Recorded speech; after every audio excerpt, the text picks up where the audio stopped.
Good morning, good afternoon, and good night, wherever you're tuning in. We are Slava and Jonathan, bringing you the Side Quest podcast, where we talk about character development, stories, and all things that are world building.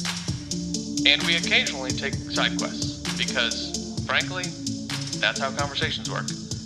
Just as a reminder, this whole show is spoiler heavy. So sit back, tune in, and join us on this episode of Side Quest. What's up, bitches? Good morning, Jonathan. Good morning, Slava. I'm just reading what you had written down. That's supposed to inspire you to say something, not necessarily read it verbatim, but what's up, bitches, I guess works. our new intro. I'll adjust the music accordingly. Okay. Can you make the 8 Mile soundtrack? Naturally. I think that beat was too quick, but anyway, you get the idea. Happy 2024. Yeah, indeed. I realize that this episode's going to air quite a bit after 2024 has begun, but today for us, 2024 has begun. Yep. It's the first day of the new year. Or the first year of the new day. Can you believe it? Yeah, we are almost at our anniversary. Mm-hmm. We recorded our first episode January 10th of last year. Uh-huh. Wow. Happy anniversary. Happy anniversary to us. We talked about this before. I don't think we ever settled on anything for an anniversary celebration, 1 year celebration thing. We haven't settled on anything. Yeah. This is episode 64. And we haven't even figured out our 100th episode. Well, the 100th, we've got time for the 100th. I mean, that's weeks away, right? If we run a little math here, because that's what we do, that's 36 weeks away. We typically record once a week. Sometimes we do double. I know both of us have a few highlights this year. Like I'll be getting married at some point, so we'll burn some episodes here and there, so we'll need to do double. But roughly 36 weeks away before we need to have something for the 100th. However, the 1 year celebration is technically 2 episodes away. Yeah, we should figure something out. Speaking of which, my wife won't stop asking me, so I'll finally ask you. You guys settled on the date? I have not, but Matt and Deborah, who have both been guests on the podcast, just got engaged the other day, which actually pushed this episode out a little bit because I needed to help with the rendezvous. And he told me the other night they are going to get married before us, probably. And I was like, cool move, bro. I got engaged before you. So he's just a man of action. He's just a topper. He's a story topper. So he's looking at like first week of March, and we're looking at like last week of March, tentatively. We actually need to have a conversation about that this week to sort out like the details with the courthouse and whatever. And then in the summer, we'll run like an open house type party at like a local park or something, rent a gazebo, because I don't really want to spend a ton of money on a wedding because in case you're unfamiliar, audience, weddings only last for the day, and spending a lot of money on them is fun if you can afford it. But financially not the best decision to start a new life with a person going into debt. No, and it's stupid. It's ridiculous. It's fun if you can afford it. So is cocaine, I guess. But you can make you want to tell us a little more about we'll side quest on that later. Weddings are great. I had one. We had an outdoor wedding. I had a live band. We had food catered, but we did it in a smart way where all of that cost less than $1,000. Oh, shoot. And, I mean, it's nice to know people who are in a band and who like you, and they'll come and play for 2 hours if you feed them. Mm-hmm. But, so I get it, not everybody can have access to those kind of things. But if you're out there and you think dropping $30,000 on your baby girls or your Princey Poo's wedding is cool, or if you're one of the Princey Poos that think this is somehow a normal thing that you guys should have a $40,000 wedding, $20,000 wedding, woof. Good for you, I guess. Who am I to judge? But that's idiotic. Woof. Buy a house $40,000. Yes. Well, maybe not in this economy, but $40,000 is halfway towards a down payment. Yeah. Yeah. So I had some friends get married last year, and I was like, "Oh, hey, you should elope," and they're like, "No, we're not going to do that." I was like, "Well, you definitely shouldn't spend all this money on a wedding." And they're like, "No, we really want to do," and they didn't even do anything crazy. And I pulled the husband aside, who's a friend of mine. I was like, "Hey, I'm gonna say this right now, and this is not for an I told you so, but it's the moment you're done getting married, the moment this wedding's finished, she's gonna ask about a house. So you should really push for something different." And they're like, "No, we really want to do this, blah blah blah." And then a week afterward, he's like, "So we're discussing when we're gonna get a house," and I was like, "Hmm, interesting." But they spent the money on the wedding, and it's just like, okay, hey, not my life, not my circus, good. not my monkey. That's fine. Yep. But as someone who thinks about finances in a future focused way, and finances take time to build. Anyway, get off our little soapbox here. You didn't come here for financial advice, but you probably should stay for it. Anyway. That's right.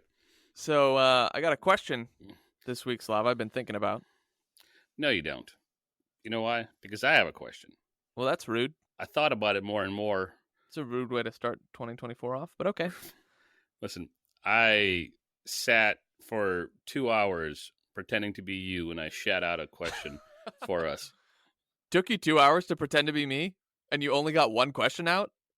It's like we've never had a conversation before. Well, you did accuse me and Spencer of never talking to humans, so apparently you're the only human we know. Am I human? But the question that I came up with, are you real? You might not be real. And that question comes up in part 4 of this book. In the side character. Oof, that's a story and a half. Well, I look forward to getting there. Yeah. So I've been trying harder to come up with these questions because as much as I hate them, I think they do serve a purpose for the cadence of our show. Mm-hmm.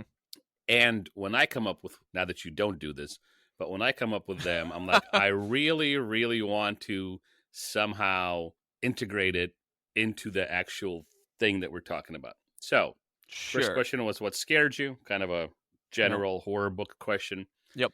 This week's question, what images are conjured up in your mind's eye when you think of the last day of school? Do you think of ankle bracelets on crushes? Do you think of bullies pushing you down school stairs? The anticipation of the long summer ahead? Because when you were a kid, the summer seemed like another year within a year. Oh, that was nice. Oh, that goodness. Was real nice. Yeah. That's a good question. All right. I'll give you that. I like how your intro though is, "Hey, knobweed, you you don't make questions very well, so I decided to do it for you. Happy New Year." Oh, great. Thanks, Slava. Appreciate it. What are friends for? You know, I'm starting to question. Yes. I don't know. Financial advice, I guess, based on moments ago. Yeah. What's conjured up in my mind's eye when I think about the last day of school? I would say that I remember the anticipation of sitting there and you're like, you literally have to be here, but you're like, what are we even doing? We're not doing lessons. We're literally just sitting here together and just waiting for the bell to hit or the time to hit and get released. You run out the door and there's just this elation of freedom that I think it fades because you start to become an adult and you're like, oh, there's responsibilities. There is no freedom anymore because it's all this financial burden and things you have to do and you have to go to work and da-da-da-da. There's no moments anymore of, hey, this is your break. And even if you go on a vacation, you're not going on a 3-month vacation the way you did as a kid, which is, like you said, just like another year because time moves differently when you're a kid. It's just that elation of freedom that I remember when, based on your question here of what is conjured up when I think about the last day of school and like running home and just being like throwing your bag, not emptying it because you don't do that until the week before school. So like, because what do you have in there? What do you don't, there's nothing you need in there, maybe a favorite pencil or something, but let's be honest, you're going to play video games or you're going to get on your bike. You're not doing anything, depending on if your parents make you read or whatever. But that's what I think of. What about you?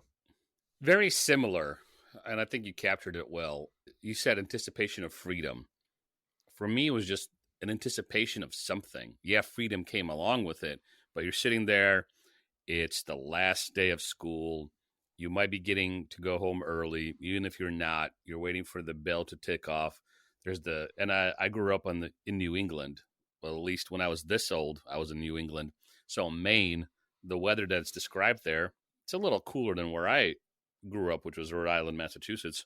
But it's still New England. And so there's this anticipation. It's finally warm. There's a cool breeze outside, probably. And what I'm thinking about is the comic book store. I'm going to go to the comic book store. I'm going to pick up a book.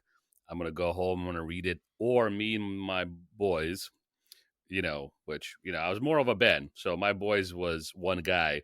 So me and this one guy would just roam the hallways and just, eat away the last few hours of school and watch everybody else go home, go to the computer club, play some video games, and then later get home for dinner or whatever. So, but those are two different instances that I remember distinctly. One time, like just sitting there excited or like swollen with anticipation to go to the comic book store and spend like a few hours there. Or the other time where like, hey, my buddy and I hung out, played some video games, and then, went to his house for dinner. And then I went home and summer vacation started. Yeah. That's what's conjured up in my mind. Yeah, I think that covers it pretty well, because nostalgia, everyone has nostalgia if they decide to tap into it, right? Like, they can remember things that they did as a kid or with their grandparents or whatever, and how we describe it to one another, if it evokes the nostalgia in the other, I think that you've achieved the goal. Hey, let's think back. Not that people have a distinguished, conscious goal, but when you're like, oh man, you remember when? Like, you're asking someone to step back in time with you to recapture the nostalgia, recapture the moment. Yeah. It's an invitation to the other to get philosophical. And that takes me back to our first episode on this book, where we discussed a portion of the introduction where Georgie is, longing to be with his brother as he's running down the street, because Bill was able to make you see when he told you a story. And I think that's where you can trigger that nostalgia. Because for me, as you started talking about sitting there in class and not knowing why you're there because you're not doing any lessons, it took me right back to 6th and 7th grade, where I'm just sitting there going, for the love of God, please, can we just go? In my mind's eye, I saw it as you were describing it. Yeah, it's fun. But what do you say we roll over into part 2 of It by Stephen King? Let's do it. But before we dive in, you guys know what it is. Make sure you Salty Adventurers hit that subscribe button so you never miss a side quest. On this episode of Side Quest, we're diving into the second part of It. Part 2, June of 1958, chapters 4 through 9, and the second interlude. And as with the first episode, one of the anchors for our conversation is King's particular style of writing. Last episode, if you remember, the anchor was the introductions. In fact, that kind of overwhelmed the conversation in a good way. So the introductions are continued in this second part, but Jonathan and I want to anchor our conversation on King's style. So reading this section, Jonathan, how did you feel? You really like the first one. Are you still loving the book?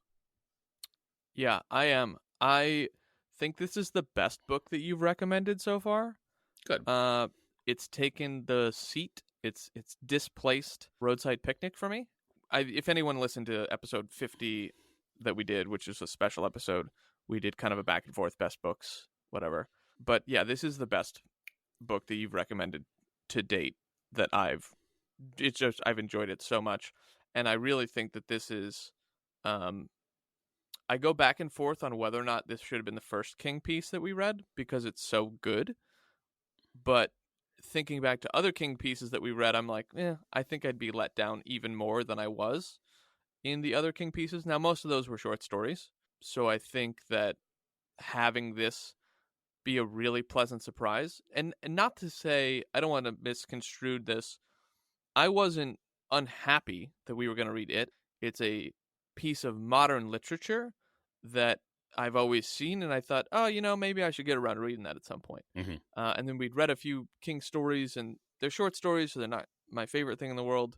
And I've said that in different episodes where it's like, they're not bad, but they're just not as engrossing and engaging. But this is different, and I've got a few thoughts later on King's writing style compared to other authors that I want to talk about. But this section in particular was long. It was really long, and even though I audiobook, it was super long. Like, almost didn't get it finished in time long because of how busy my life is at the moment. But I really, really loved the background information and the carousel of point of views that we get, because each chapter is from a different person's perspective. And then that one chapter where it's the news articles, which we'll talk about in a bit. I think I'd have an issue reading the book with the way that he ebbs and flows in and out of these point of views and sort of like timelines versus listening, where listening to me is like an audio movie or a movie. And I find that easier to follow, where it's like, oh, hey, it's this. And then, suddenly we're in a different time zone or timeline as kids. And then it's like, oh, yeah, they're like at the ravine and they're doing this and they're doing that. They're riding their bikes and they're being chased by this thing. I will say there's one thing that stuck out to me, that it felt like each chapter was a little copy paste, because it's like, oh, hey, they have their unique section of their history and their upbringing and their whatever, and then they get chased by the thing. They get chased by it, or they fight it. And I mean, it's a small nit. Like, it wasn't bad, but it was like after the third time, it's like, okay, this is gonna happen every time, and it's like, yeah, well, what do you expect? This is what the book is about. But that is the only part that felt a little stale to me, where it's like, okay, all right, because it's like, I don't know how else you would do it, which is why this is a small nit. It's like, this is the book. Like, this is what the book is about. So like, what are you looking at? And this is like me talking to me. You know what I mean? Right. It's interesting you bring that up. I never thought about it, but illustration, if you will, with the figure eight and how things repeat, you know, that's even more applicable, because there is a repetition of the way a character is introduced. It's thematic and it's on repeat, but there's enough of a difference, at least in my mind's eye. There's enough of a difference where it wasn't stale to me. I think for you, you were paying attention more to this part of the story, and that's why it stood out to you. To me, Ben is on a plane, Bill is on a plane. We have Eddie Kasprak on a train and then driving from Boston. We have Richie, who flies and drives. We have Bev, who flies and drives. So there are similarities, and it is a bit of a copy and paste, but they're all coming from different parts. How else are you going to get to Derry if you're not going to drive or ride a train or get on a plane? And they're all coming at the same time, because when Mike calls them, it's not like they take days together. They drop what they're doing, kick the shit out of their abusive husband, you know, for Beverly's situation. That was a heavy chapter to read, honestly. That was a heavy chapter, yeah. And they go, except for Stan. I think it's a very astute observation on your part, but I also don't see how else you can get away with it unless you just change up the mode of transportation, which you could. To me, it was mostly the chasing. Okay, and then it chased them. Okay, then it chased them. Okay, then it chased them. The travel didn't bother me. That's fine. Okay. It was the it chasing them part that I was like, okay, this is copy and paste, is what that felt like. They're in this side of town, so it appears to them in this way. Oh, they're doing this thing, it appears to them in this way. And it's just like the chase scene in particular, I think, is what bothered me. Okay, that makes more sense. Not the travel there. I don't know if you could escape that either. Right, because it's the book. Like, Yeah, it's the book, but more than that, internally, Derry itself is sick. Derry's controlled by it. So it is everywhere, and it appears to them at different times. There's even I think it's in this section, when a kid was being killed, it said Ben was watching TV, Bill was looking at his brother's photo album and throwing it across the room because it appeared to him at the same time as it was killing this kid. All the stories that are happening, again, that figure eight, they're all intertwined. And it is a cancer upon Derry. So I understand what you're saying and why it stood out to you, but I don't know how else to retell that. How would we fix that? Right. Yeah, I don't have an answer to that, which is why it's like this is kind of just a really small nit. Right. So these memories that they all have as they're traveling, what two things stood out to you as story anchors? We talked about this. So I'm prompting you to go with what you said, because I thought what you mentioned was great, and then it prompted me to say there was also a second thing, and that all the memories share these two things. Yeah, so Slava and I do this thing before the podcast where we'll have brief conversations about my thoughts. I'm a verbal processor, which if you've listened to probably more than 3 episodes, you've picked up on. To process my thoughts, I sometimes need to talk it out. So things that stood out to me in each of these chapters was Stephen King anchors the story on this both past and present and future moment of the pact at the dam. So the blood pact that all of these characters made, and then the fact that they were all at the dam that day. But he also throws a little bit of a... The blood pact was made after they fought it. The dam was a separate event. Right. I was about to clarify that. Okay. So, which is fine, because the blood pact happens afterward, but he anchors first that they all met at the dam. But the thing is, when this section of chapters starts, they're not friends yet. Not really. And so we get to see how they became friends, both from the bully chasing them and then the dam being ruined, and then trying to save what's his name with the asthma, Eddie. Yeah. And so it's interesting how he's like, hey, there's this moment, and you're following the character, and you're both seeing their present day of their adult life and the things they still struggle with. I'm having trouble with the characters' names this morning. Who's the one who married his mother? Eddie. Man, that was gross. Freud would love it. I had a dream about you want to sleep with your mother every time. No, Eddie gets worse. We get a deeper glimpse into his mother's insanity in part 3, and you just feel so bad for this kid. I can already feel it. I just from like watching his wife, and like her breakdown felt a little cartoonish, forced. Yeah. It was like, he's leaving on a trip. Like, what is wrong with you? That felt inauthentic. Okay, that's interesting. So the guy from the Stephen King cast of an episode ago, Fame, he mentioned that, and his word for it was comical. It's cartoonish. And him being a super fan, he said, I think that King did it on purpose because Eddie's life is a cartoon. He marries somebody as big as his mom. He marries somebody who's mentally unstable as his mom. Yeah. His character introduction is to the POV of all the medicine. And right. And even in chapter 3, where he has a moment of clarity, like, maybe all this is in my head. I'm not spoiling too much for you, but I'll hold back because I want you to experience that mom moment for all its glory. Yeah. So he has a moment of clarity, but then fast forward to an adult, he's still there. I felt like she definitely was overreacting. I'm like, holy cow, lady. Like, each time I read it's the same reaction. I'm like, wow, Myra, you need to really calm down. But I feel for Eddie. Like, he can't escape the cycle. Yeah.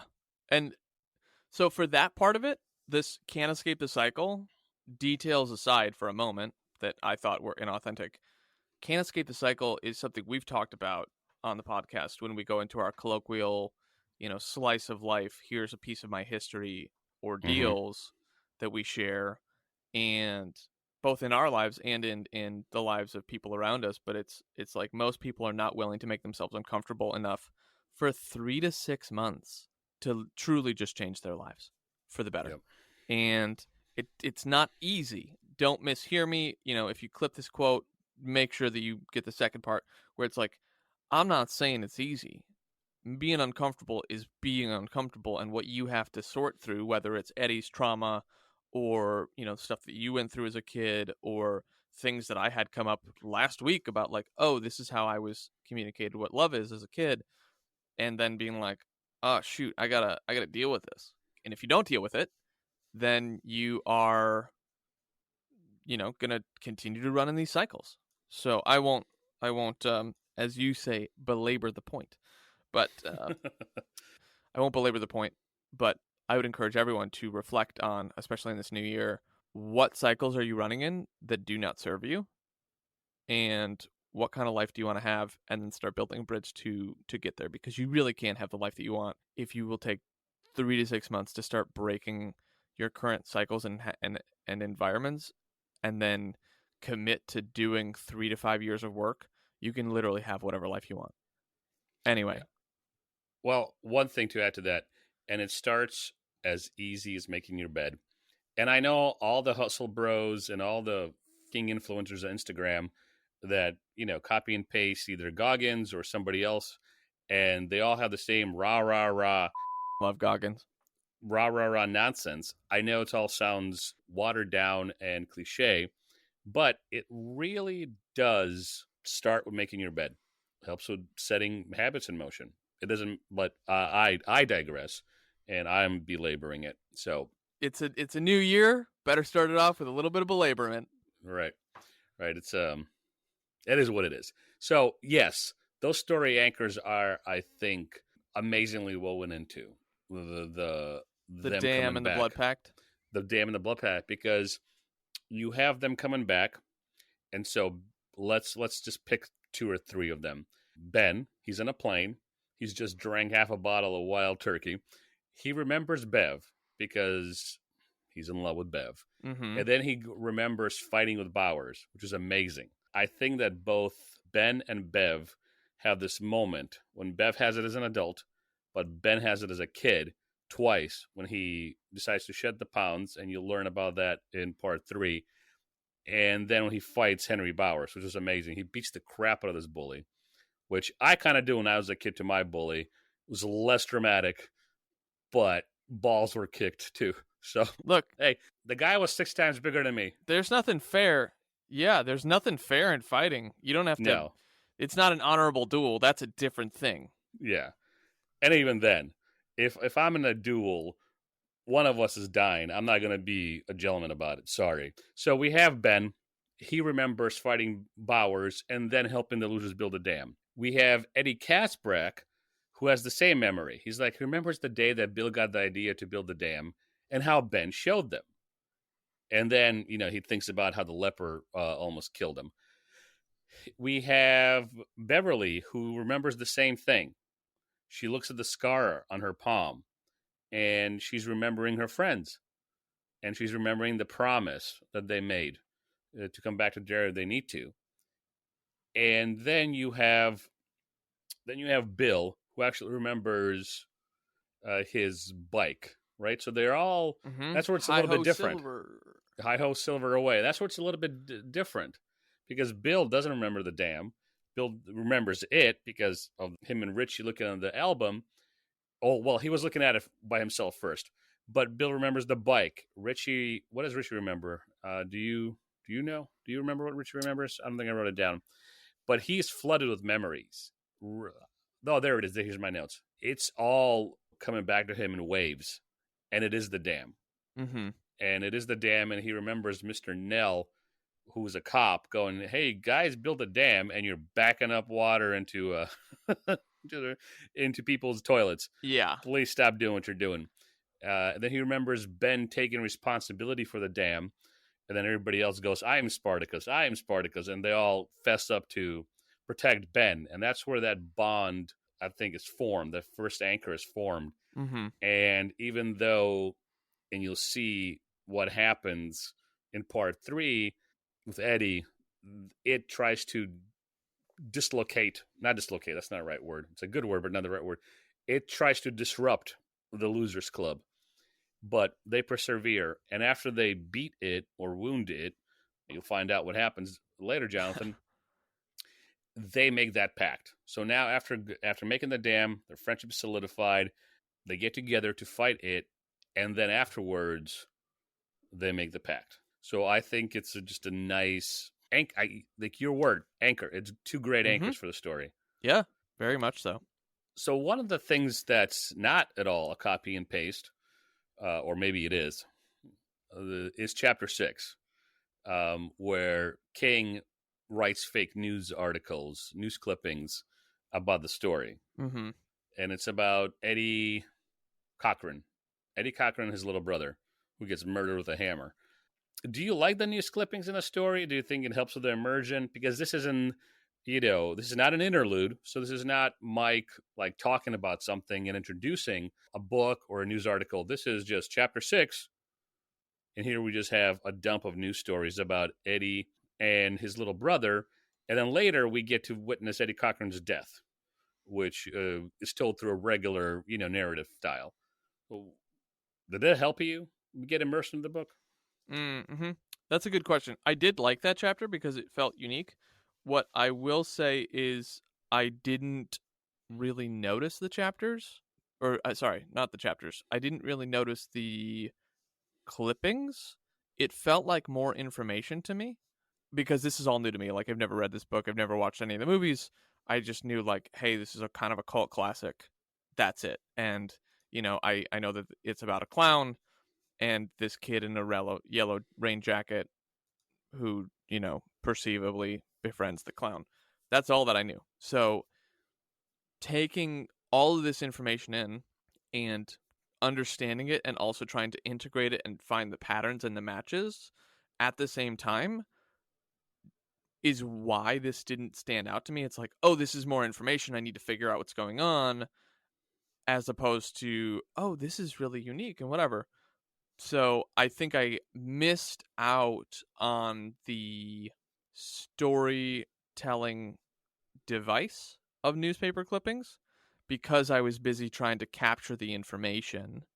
Because even before we started recording this episode, you were like, oh, hey, what'd you think about that chapter? And I was like, I mean, it's fine.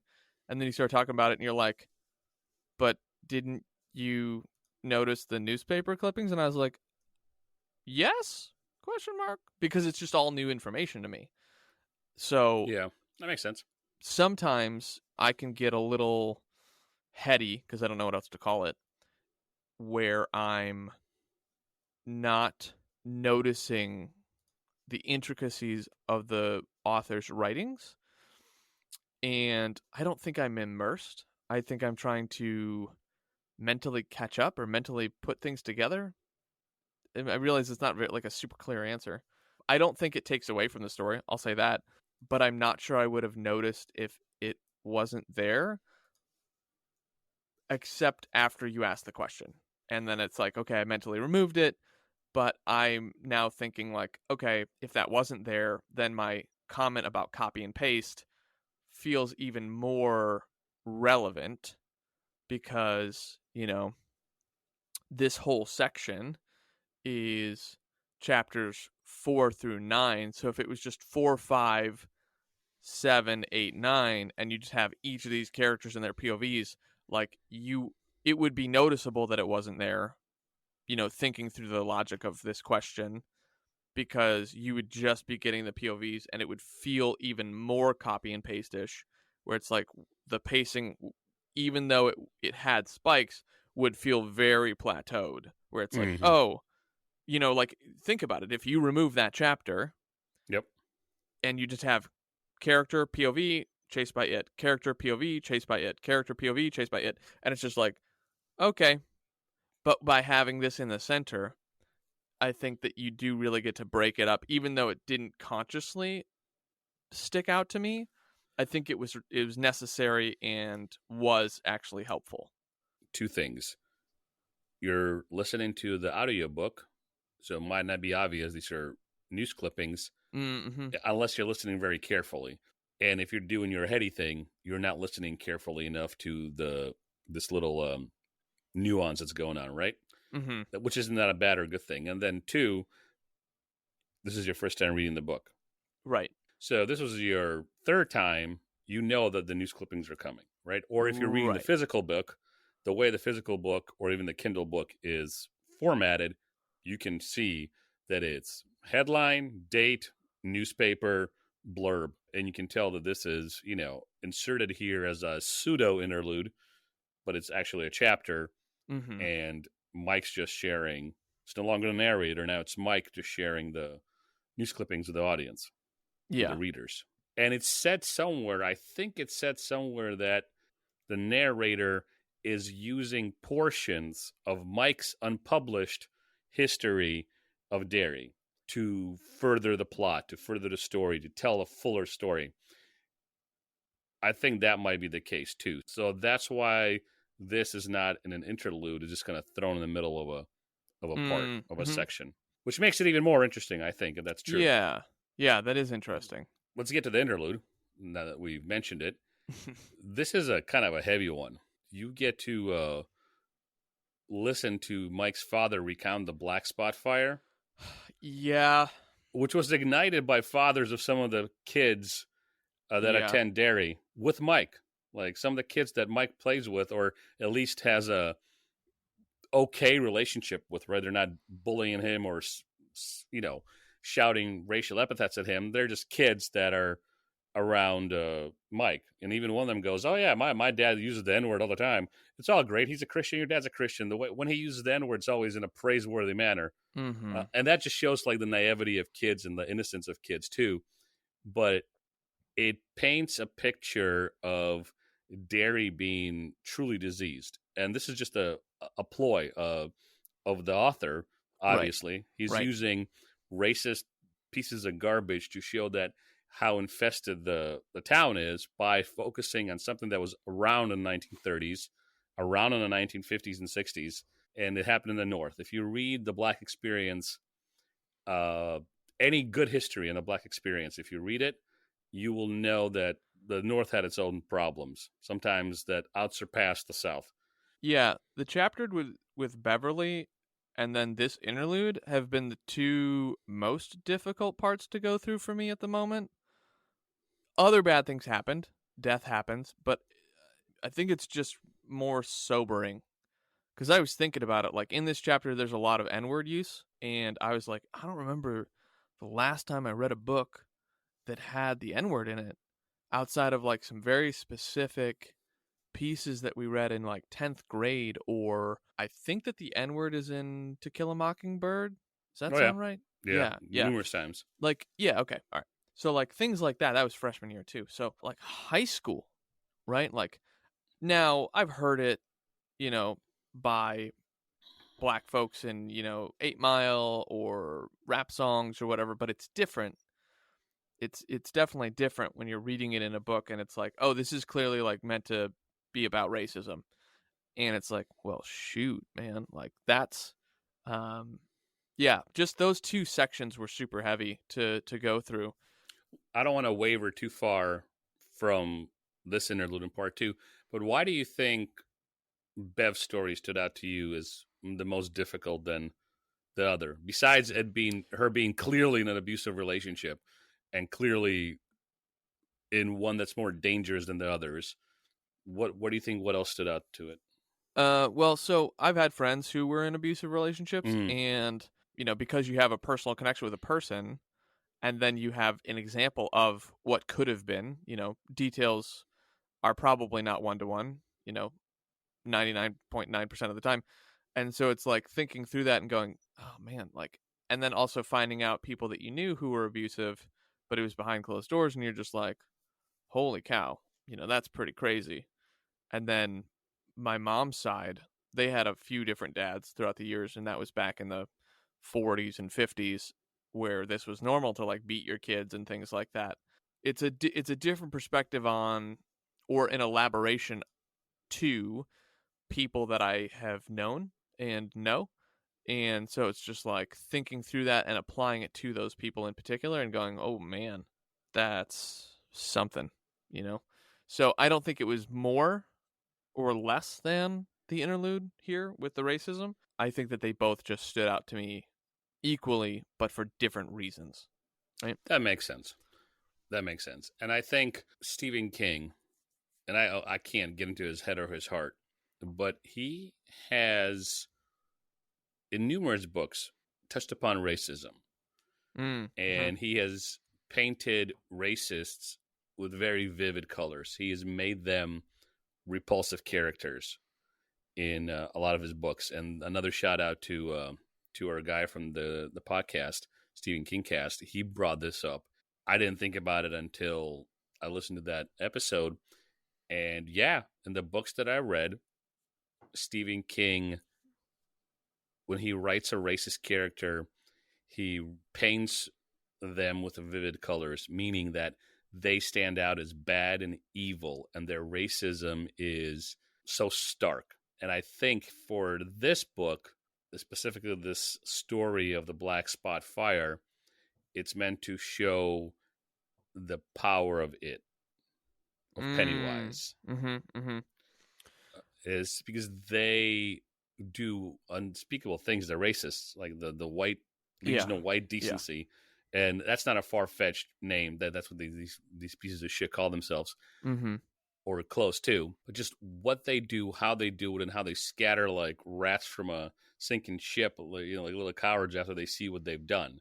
What stood out to me above anything else with the Black Spot Fire is how the deaths of the victims are described, how vivid the picture of the fire is in your mind's eye. Yeah. And the women walking around in a daze, like melting, and like her dress melting off of her and people screaming.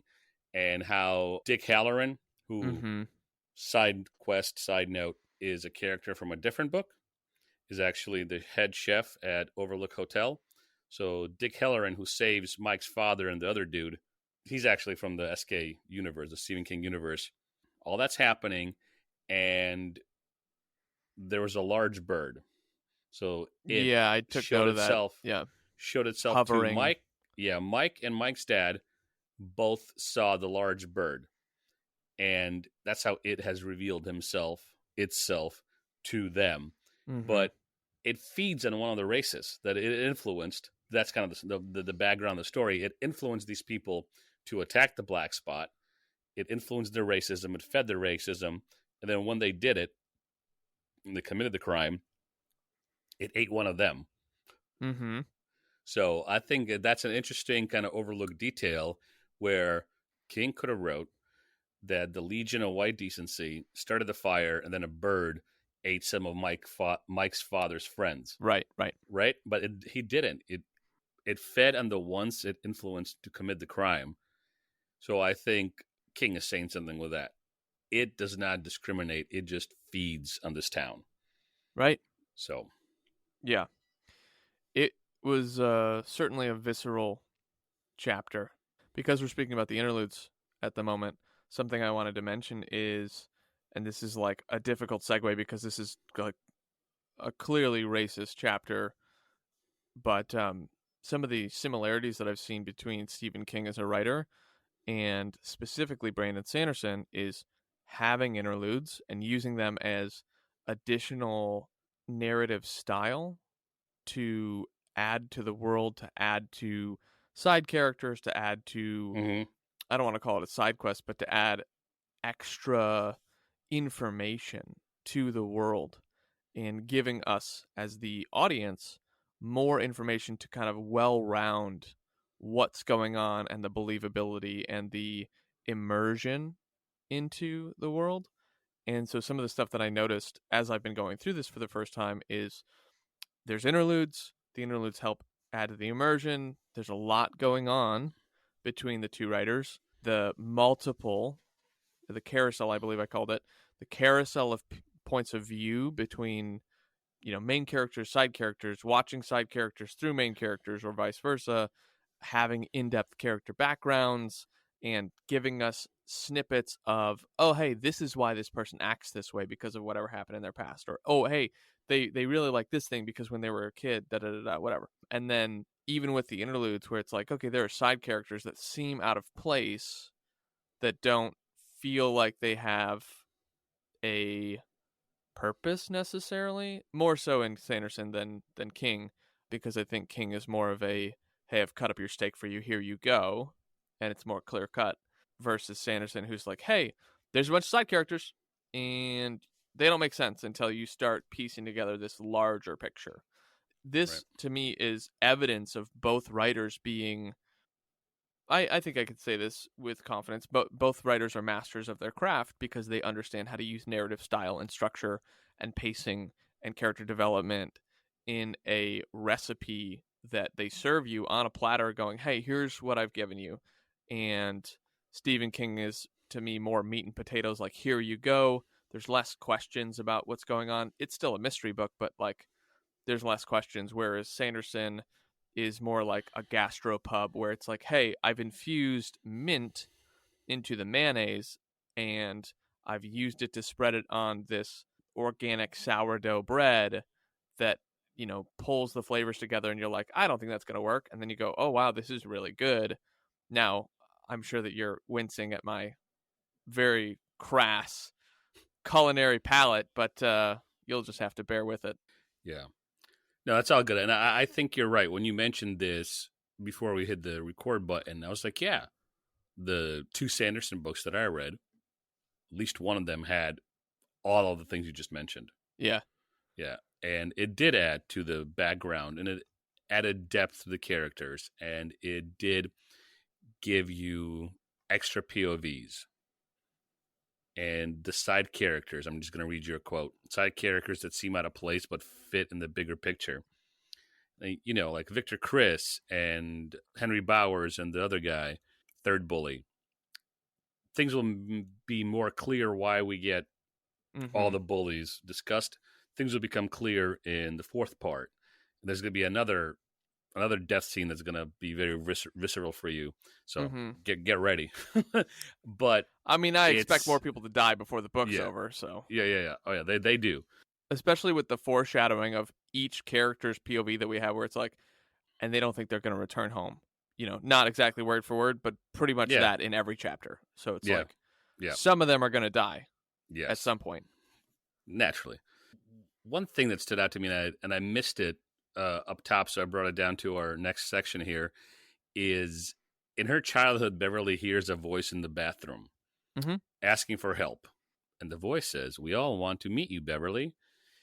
And the adults, like the blood that spurts out of the drain there, the adults don't see it at all, but the kids see it.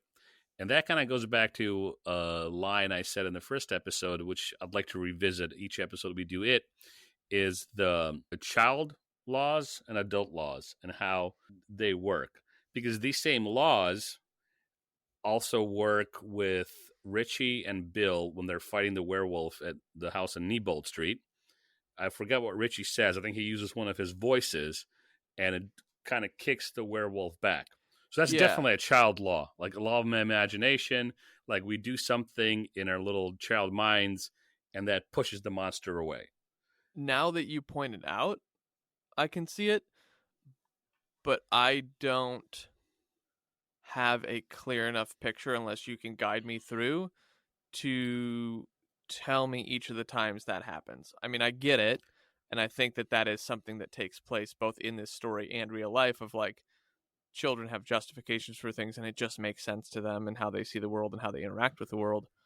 But I don't have a whole lot to add unless you can guide me through the river of souls here. Well, I just gave you 2 episodes where that happens, where the losers clean up Beverly's bathroom. Yeah. And they see the blood being cleaned up, and they see it as a show of force against it. Richie, when he does his voices, it becomes clear to him that there is a way to defeat it. There are things that it is afraid of. And despite adults not being able to see it, or sometimes even know that they're being controlled by it, the kids know. The kids see. And it's the kids that take action. But the thing that propels them or gives them success or gives them good luck, whatever the hell you want to call it, is these things which are like the laws of childhood. It's imagination. It's going to the library and reading books on how to kill monsters. In the 3rd part, I think it's in the 3rd part, that Ben comes back with and says, hey, we can do this. And then the kids in part 3, again, I'm going to give you one spoiler. They perform a ritual called the Ritual of Chud, which is pretty much a smoke hole, and they try to, ascend, reality or whatever. And they get that from reading a book. But that's such a child thing to do. An adult wouldn't be, let's say, in The Exorcist. Yeah. What did adults do in The Exorcist? They go to a priest. They go to a psychologist.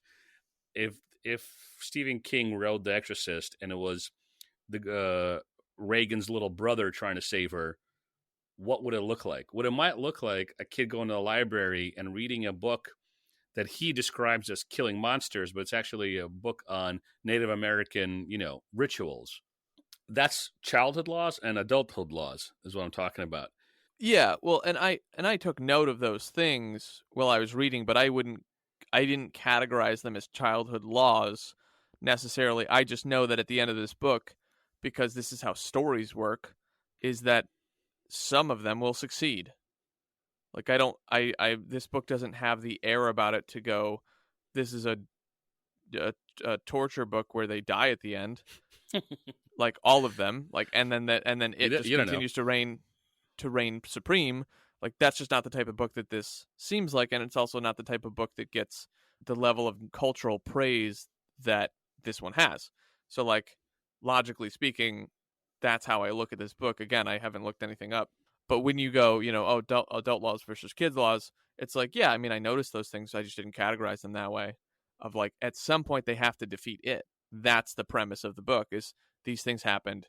Georgie died at the beginning, and they have to defeat it. And like, how will they defeat it? Well, in these first few chapters, we saw them, or not first few, but like in the second part here, we saw, oh, hey, it was the voice. Oh, hey, it was the bathroom. Oh, hey, at the end, they're like, well, we need to tell Bill. Bill will know what to do. Right. And it's like, so yeah, I mean, I know that they're building up toward like, how do we defeat this? And they're starting to realize like there is a way, we just don't know what it is yet. And so sure, the next part's going to be an exploration in how to defeat the thing. They will probably fail because it's only part 3 and there's 5 parts. Like, but again, I didn't categorize this as child laws versus adult laws. I think it's a nice way to categorize it. It's just not the way that I saw it.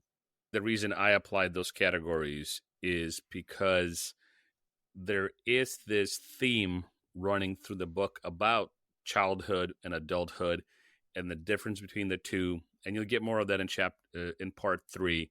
Mm-hmm. And how memory works. Like all these adults are thrust back into Derry and then the memories start coming back. Yeah. And the laws, like this pact, the childhood pact, and how important it is to them. And then the adults are like, you made a pact when you were 10? Like, great. But we don't need to belabor this. Let's talk about Bowers, Henry Bowers. Did you ever have a bad bully in school?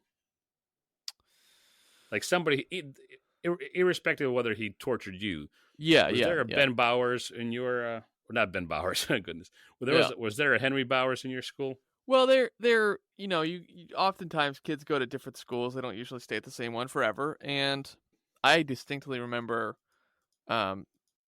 in second grade, there was a bully who, I mean, if I don't remember all the details, but this kid's probably comes from trailer trash. Like he convinced me to give him my toys from show and tell because he had some too and he wanted to play with them. And then he just took them home. And the teacher couldn't prove it. And his mom didn't do anything about it. And so like that was a really difficult day for me as a second grader who like had just gotten these new toys. He picked on kids. His name was Steven. And I don't remember what his last name was, but I would out him. No problem. But it was just like, yeah, that like he was mean. And he wasn't just mean to me, he was mean to other kids too. He just took what he needed, and after growing up and learning psychology, it's like, oh, kids don't just do this for no reason. Like this comes from somewhere, right? And then certainly in high school, definitely in middle school. But he's the one that sticks out when you say, did you have a bully in particular? And it's like, well, that moment definitely stood out because it's like this kid stole my shit. Yeah, for me, the one that stands out, I think his name is Chris. he was the one that was physical. Like when he would bully kids, it would be physical. Mm-hmm. And he would, kick you or push you into lockers or try to trip you. Or if he sat behind you, he would just constantly try to push your chair or kick the back of your chair. Yeah. He's just a Well, and so if your question was about physical bullies, not we had a neighbor. necessarily. Well, okay, all right. Well, we had a neighborhood, couple of them, Brent and Brandon, and they were just a little bit bigger than the other kids, and they just picked on all the neighborhood kids, and they were purposefully rough, but not rough enough to get caught, right? Because they know that they'll get in trouble, but it was just like obnoxious, and no one wanted to play with them, and just those were the kids who were physical, but that was like neighborhood stuff instead of school specific stuff. Okay. Yeah. But speaking of nostalgia, did you have any school crushes? Because I know part of this is, Beverly goes on her first date. She thinks about it fondly, and I think it was Ben really loved her, right? But then Beverly also thinks that she had like a moment with Bill. But at least up until this point, I don't see Bill responding in kind. He's too busy being responsible for everyone's lives. Beverly has a little crush on Bill, and Ben is head over heels in love with Beverly. There's an interesting line I want to read, if you bear with me, about Ben's love for Beverly. Mm-hmm. All right, so he's comparing the girls in class, and even though Beverly comes from the poor and bad part of town, here's what Ben thinks. He thought Beverly was nicer and much prettier, although he never in a million years would have dared to say such a thing to her. But still, sometimes in the heart of winter when the lights outside seemed yellow sleepy, like a cat curled up on a sofa, when Mrs. Douglas was droning on about mathematics and how to carry down long division or how to find out the common denominator of two fractions so you could add them, or reading the questions from Shining Bridges or talking about tin deposits in Paraguay, on those days when it seemed that school would never end and it didn't matter if it didn't, because all the world outside was slush, on those days, Ben would look sideways at Beverly, stealing her face, and his heart would both hurt and desperately and somehow grow brighter at the same time. This kid is just in love. Yeah. And there's this funny thing on because he's a lonely fat boy. He thought that fat boys were probably only allowed to love pretty girls inside. If he told anyone how he felt, not that he'd anybody to tell, that person would probably laugh until he had a heart attack. And if he ever told Beverly, she would either laugh herself, bad, or make retching noises of disgust, worse. Mm-hmm. So this kid is helplessly in love. But anyway, your question. Yeah, I remember a few crushes. The first kind of crush, you know what? Forget the first crush, because let's talk about this age. I had a crush in 7th grade on a girl, and she just looked older than the other girls because she developed very early, or maybe she was held back a year or two or something. I don't know. But she was also from the bad part of town, and she was a poor. Oh, Slava's into the bad girls. But I remember her being so freaking pretty, and I was skinny and scrawny, but I was like Ben. I was a bit of a loner. Library was my home base.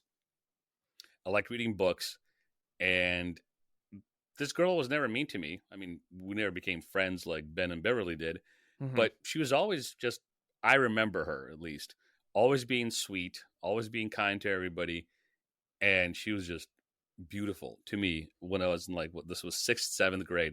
She was my Beverly, pretty much. Nice. What about yourself? Any forlorn, unrequited love in a? It's like my whole story, all wrapped up into a sentence. Yeah, like speaking of 7th grade, it might have been 8th grade, but there was a new girl who came to the school, and she was tall and attractive, and I took the risk. Pattern. I took the risk. Yeah. Okay. All right. I see what you did there. I took the risk and I did the thing that you see on Boy Meets World, where you write, I like you. Do you like me? Check box yes or no. and slipped it into her She locker. made retching noises. Right? And then the girl that was befriending her took it, crumbled it up, and threw it back in my locker while I was standing there. That was pretty demoralizing. But she ended up dating one of the, football stars or whatever, and it's just like, Of course. okay, classic Yeah. classic story in Middle America. Yep. Yes, for sure. What do you think? Because I've said this before, but what do you think about King's ability to write kids now that you read 2 parts of this book? I'm enthralled. So a lot of my previous reading for fiction has been fantasy or sci-fi, and here and there some young adult stuff, which is fine. Young adult things are fine. But I really can't remember the last time I read something that was kid focused that wasn't actually a children's book. And so, and I and as an additional aside, really loved Stranger Things. And so I'm seeing some strong parallels here of the nostalgia that's felt in Stranger Things, where the kids band together and they're going on adventures and they're trying to sort out whatever the problem is for the day while living their day-to-day lives of going to school and whatever, and also solving some sort of bigger problem that they can see but the adults can't see yet, to it here where the kids can see stuff that the adults can't see. But the way that King writes children is masterful. I really don't know another word to say for this, because it really sparks and does what it's called to do of, hey, remember when you were a kid? Hey, remember when you dealt with a bully? And we've talked about some of these things, and it's, hey, remember when you had a crush? Hey, remember when you felt like an idiot and didn't want to do whatever? Hey, remember that time you first broke the vault inside yourself and shared something that's deeply personal, and you were like, if you guys laugh, I'm never going to talk to you again. Like Bill did. Yeah. And so it's just like, all that stuff happens when you're a kid. All of it. And, your details are going to look different than the way it's written in this book. But the principle, the baseline of like, did you have a bully? Yes or no? It's like, well, yeah, there's always a kid who's a bully. Did you have moments where you had a crush on someone? Well, yeah. Did you have moments where you felt stupid for doing something or didn't feel athletic enough, or parents wouldn't listen to you? Like, it's all there. And so I just think King has masterfully put together these characters. And that's part of the reason why I've told you earlier, it's like, this is the best book you've recommended to date. Good. Very nice. I love it. So as we're landing this plane, hot air balloon, sewer trolley, balloon seems on theme.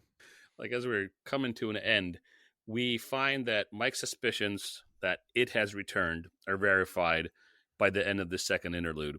That story about the Blackfire is like the most significant part, but what's verified for Mike and the reader is, yes, it has returned. And that's important because Mike doesn't want to call them back for nothing. Because if he calls them back, he knows that some of them might not return. Mm-hmm. And he wants to make sure that it has returned so he can call them back for the pact. Right. And it visits Mike in the library because he writes down his father's story as he's staying in the library after work. He's the librarian of the town. It visits him. And now Mike is going to call the losers back. And it seems that it knows this is happening. So it is preparing. Pennywise is preparing for this next battle. Mm-hmm. And I think next episode is going to be fun to talk about, because putting all these little pieces together, we get to meet the adults in a more fuller fashion, and we get to see their friendships rekindled and more memories come back to them. Yeah. So again, as we're winding down here, I want to ask you, have you ever made a pact before, Slava, in your life with one or many people? Not that I can remember. Loser. You're a loser. I am a loser who doesn't have a pact. Apparently. So, yeah. I can't remember one. If a guy calls me and says you have to come back to whatever town I lived in Massachusetts, I'd be, who? New phone, who dis? right. What about you? Well, what kind of packs have you? I know you made a couple of packs. You seem like a guy that makes packs. Not often, but I have made a few. One, the first pact that I can remember, I made with Christopher, who was on for our guest episode of Dune with Spencer and you and I. And Christopher and I made a no dying pact where neither one of us is allowed to die before we finish writing our book, which when we tell people, they just start laughing. They go, "That's cute." And I go, "We're serious. Like, this is a real pact that we've made." Blood wasn't spilt over it because I'm not looking to commit demonic atrocities, but we did make a verbal pact. And because the spiritual realm exists, I do believe that it holds some weight. Now, would that prevent us from dying if one of us throws ourselves into the middle of the street? I don't think so. But we did make a pact on, we need to finish this book before one of us passes through the veil. Right. And the second pact that I made was with my now fiance, where we said, if by the time we're 40 we haven't met anybody, we like spending time together, so why don't we do this thing, marriage? And we bumped it back 5 years. Started dating last year. Got engaged month ago. And now that pact is working on its way to be fulfilled. So now Christopher and I just need to finish our book, which means we need to go back and actually pull it up and dissect it and pull it apart. Yeah, if that gets any traction, I'll be sure to let you guys know. Awesome. I love it. And I will remain pactless. Pactless. Pact. And packless, I guess. You're just a regular packed animal. Yeah. Or I guess I'd be the packed animal because I'm carrying the packs. Yes. I'm the packed animal. You're the rider. I don't like this anymore. Never mind. Anyway. Next time, part 3, grown-ups, and chapters 10 through 12, and the third interlude. Yes, sir. Looking forward to it. Well, we want to thank you guys for joining us today on SideQuest as we discussed part 2, the summer of 1958, July of 58. What did we discuss? We discussed the second part of Stephen King's It, and we are out of here. Yes, we are. Be sure to hit that subscribe button so you don't miss out on the next literary jaunt, only on SideQuest.